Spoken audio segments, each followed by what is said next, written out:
Welcome to A Quest for Metal and welcome to a new series where I give you recommendations for albums and bands that you may like which are related, or sound similar to another band. And in today's episode we're talking about Agalloch, one of the best atmospheric black metal bands of all time, very folky in nature, with just beautiful passages, some acoustic stuff, maybe has some clean singing, some great long passages of just serenity. That is what we're talking about today, and I'm going to give you some suggestions and bands that you need to check out. Before I do though, let me know down below if you love Agalloch and what's your favourite album, and also what bands do you think sound similar, and what bands would you recommend to someone who loves Agalloch. And we're going to do this with a lot of other bands, because I think it's a great topic. I think more people can get into albums and bands that they've not heard of through videos like this, which is why I do it. So, Agalloch. Let's talk about the first band I'm going to mention, which is Eldemar. Eldemar, with the album, they have a lot of albums. The Forces of Nature is what I'm going to talk about because, it's the one I listened to most recently, so I can think about it more. So many beautiful passages on this, so if you like the kind of the folky serenity of The Mantle, I think this album will suit you more than, say, if you like the really aggressive, harsh heaviness of, or the rawness of, say, like Pale Folklore. This is more for the Mantle kind of side of things. And I almost went with Elderwind as well, because Elderwind is a fantastic band, but they remind me more of a kind of epic twinge to it, kind of like a Summoning or Caldon Brood than actually the folky nature. And I think Eldemar's a bit more folky and a bit more subdued. So I'm going to mention Eldemar here.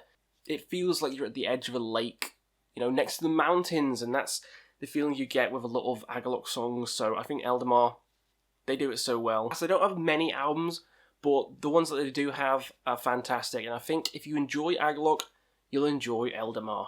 Another band we're going to talk about is Wilderness, with two V's, big V and a little v. Wilderness, which I've mentioned before on this channel. Dark Waters, back when it came out, was one of my favourite albums of the year. I think it might have even been in the top 10 albums of the year. This folky, atmospheric black metal band, more on the folk side of things, has just everything you could want. It has bagpipe sections, the female singing, the screaming, just the violins, like everything you can think of, every folk instrument you can think of, just throw it on the album because it's like that. This is probably the most beautiful band on the list, and also they had an album out last year, which was great as well, which was, I think it was on my top 20 of the year. If not, it should have been, because it was great as well. But Dark Waters, the album, you definitely have to check out. Yeah, I love it. I think Dark Waters is one you definitely need in your collection, and it made it onto my end of the year list, really high as well, almost took the top spot, but that year, come on.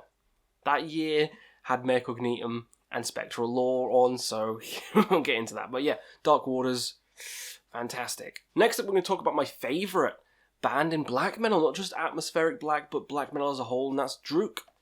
And that album, I'm going to mention Autumn Aurora, because although Blood in Our Wells is my favourite, and I love stuff like Swan Road and the newest one, Autumn Aurora just feels more like Agalloch. It feels more like you're, strolling through a forest in autumn, and the leaves are all orange and fall into the ground. It just feels like that. The album's called Autumn Aurora. How much more proof do you need that this album is perfect with Agalloch? This is a lot, it's beautiful, it has beautiful passages in, but it's a lot harsher than some of the other albums on this list, the vocal-wise especially. There's still beauty within, but it is a bit of a harsher listen. But come on, if you like Agalloch, you like the harsh with the beauty, and they do it like no one else. So I got to mention Druke. You could pick a lot of albums, but Autumn Aurora personifies this topic, so I'm going to go with that. Next up, we're going to talk about Winterfell, which is another kind of harsh and hard-hitting band, which I've seen live. I've seen them live twice, actually, and they kill it live. So if you ever get a chance to see them, go see them. They're from the UK as well, and they managed to do atmospheric kind of black metal so well. They have a lot of albums, and the latest one, The Reckoning Dawn, is a fantastic start. I think you should start with that.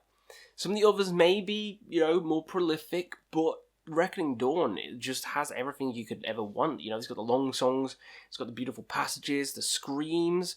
But I've got a whole video on why I love Atmospheric Black, so you can just check that out, see me gushing about all this stuff.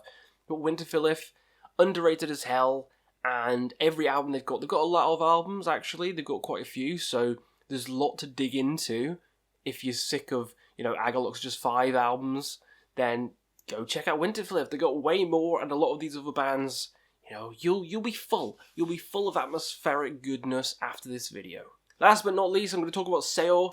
Seor, another band which, this has an album coming out soon as well. Like, there's an album coming out within the next, month or two, and I can't wait for it because the music video is just amazing for the latest song, and every album by Seor is just folky, atmospheric perfection. The album Forgotten Paths as well, which is probably my favourite, even has Niche from Alcest, which is another band I could mention in this topic, because I always listen to Alcest and Agalloch around the same time, but they are different genres. Even though they both have beauty and the bleakness, Alcest is in the more shoegazy territory, whereas Agalloch is in more atmospheric black metal territory. So Seor is a good bridge gap, and they have many like Guardians as well. So many good albums from this band, and it, again, it feels like Agalloch. It has that Agalloch heart in it, and that's why I'm going to recommend it. So, those are just a couple of bands I want you guys to check out if you love Agalloch. Let me know if you've heard them down below. What's your favourite album by each? And what albums would you recommend to someone who loves Agalloch? Let me know down below, and we'll see you again on another Quest for Metal.